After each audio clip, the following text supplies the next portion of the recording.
समस्त को प्रभु जीशुंकर बहुमूल्य नाम मोर आंतरिक नमस्कार। ख्रीष्टर प्रिय भाई एवं भौणी माने आपण तो वीडियो क्लिप आपण ऑलरेडी आपण देखिले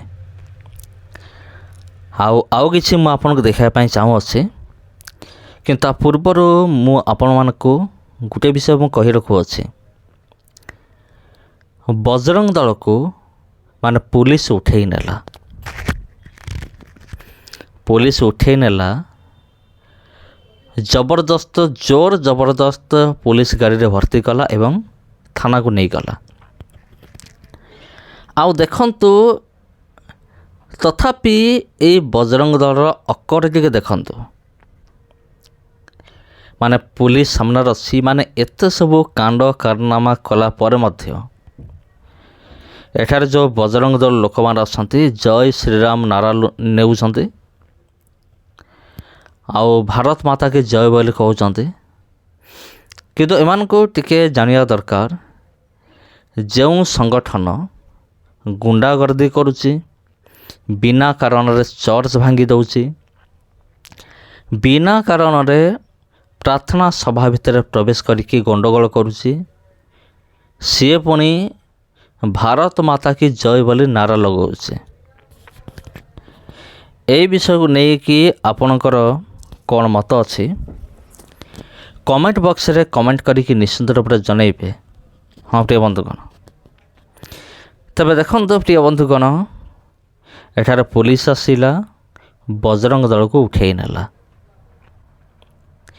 तबे मोर कहिबार कथा होची समस्त पुलिस जदि एमिति हुअंता केमिति हुअंता पूरा पुलिस डिपार्टमेंट जदि एमती हुअंता केमती हुअंता।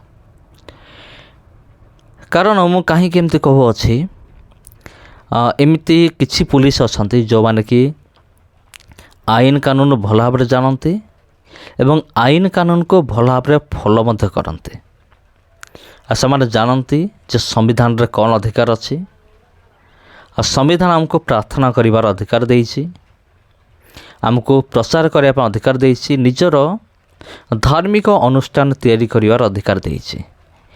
किंतु आमे माने देखो अधिकांश समय रे एई बजरंग दल लोक माने पुलिस को धरिक आसंते एमाने सेई पुलिस को धरिक आसंते जो मान को संविधान जना नाही। पुलिस मान कौन करती ख्रिस्टियन भाई भनी मान को न्याय देवा परिवर्ते आसान कौन करती ख्रिस्टियन भाई भनी मान को धमकेवा आरंभ करती पुलिस माने। किंतु किसी पुलिस अच्छी जो मान को मो हृदय सहित धन्यवाद देवाई चाहूँ अच्छे जो मान को जना प्रकृत रे आईन कानून कौन प्रकृत रे संविधान कौन अधिकार कौन। जदि ख्रिस्टियन माने निज घरे थाई कि प्रार्थना करुचंते बाइबल पाठ करुचंते तबे प्रॉब्लम कोठी रहिला। तथापि पुलिस कौन करुची आसुची ख्रिस्टियन लोक मान को अरेस्ट करिके थाना को नहीं जाउछे जोटा कि बड़ दुखर विषय अटे।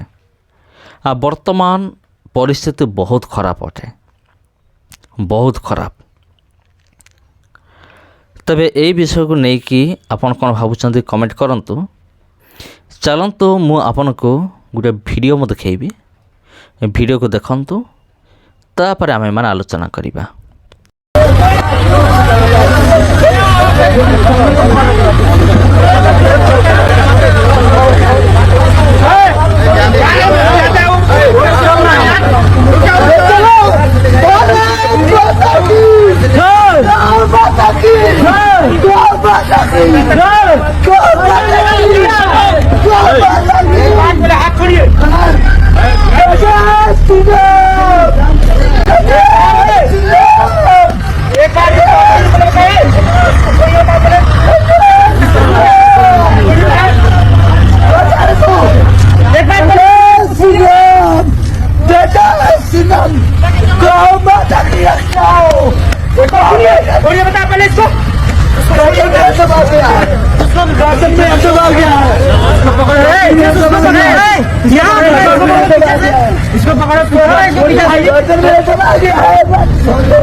ତେବେ ଖ୍ରୀଷ୍ଟରେ ପ୍ରିୟ ଭାଇ ଏବଂ ଭଉଣୀମାନେ ଆପଣମାନେ ସମସ୍ତ ବିଷୟ ଦେଖିଲେ ଏବଂ ସମସ୍ତ ବିଷୟ ଆପଣ ଜାଣିଲେ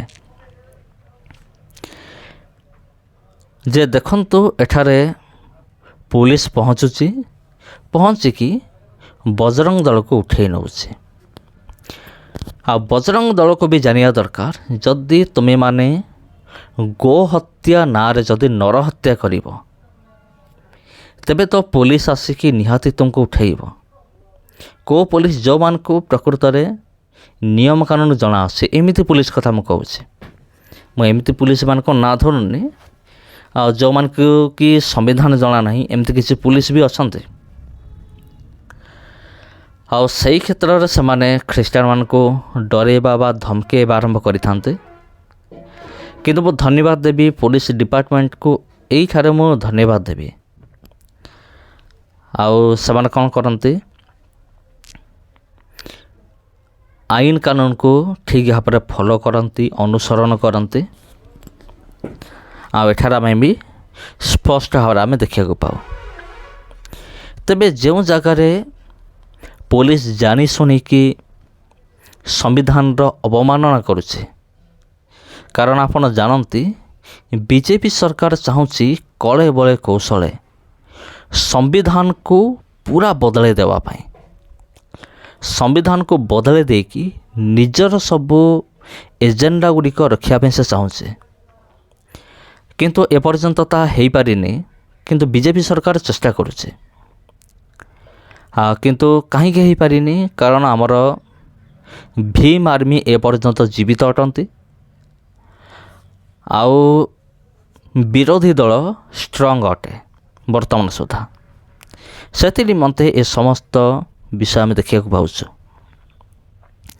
ତେବେ ଖ୍ରୀଷ୍ଟରେ ପ୍ରିୟ ଭାଇ ଏବଂ ଭଉଣୀମାନେ, ଆଜିର ଏ ଭିଡ଼ିଓକୁ ନେଇକି ଆପଣ କ'ଣ ଭାବୁଛନ୍ତି? ବଜରଙ୍ଗ ଦଳକୁ ନେଇକି, RSSକୁ ନେଇକି ଆପଣଙ୍କର ଚିନ୍ତାଧାରା କ'ଣ କମେଣ୍ଟ କରିକି ନିଶ୍ଚିନ୍ତ ରୂପରେ ଜଣାଇବେ। ହଁ ପ୍ରିୟ ବନ୍ଧୁଗଣ, ଆଉ ଆପଣମାନଙ୍କୁ ପ୍ରତ୍ୟେକଙ୍କୁ ପ୍ରଭୁ ଯୀଶୁଙ୍କର ବହୁମୂଲ୍ୟ ନାମରେ ମୋର ଆନ୍ତରିକ ନମସ୍କାର। ପ୍ରିୟ ବନ୍ଧୁଗଣ, ଏହି ଭିଡ଼ିଓକୁ ନିଶ୍ଚିନ୍ତ ଭାବରେ ଆପଣ ସେୟାର କରନ୍ତୁ ଅନ୍ୟମାନଙ୍କ ସହିତ।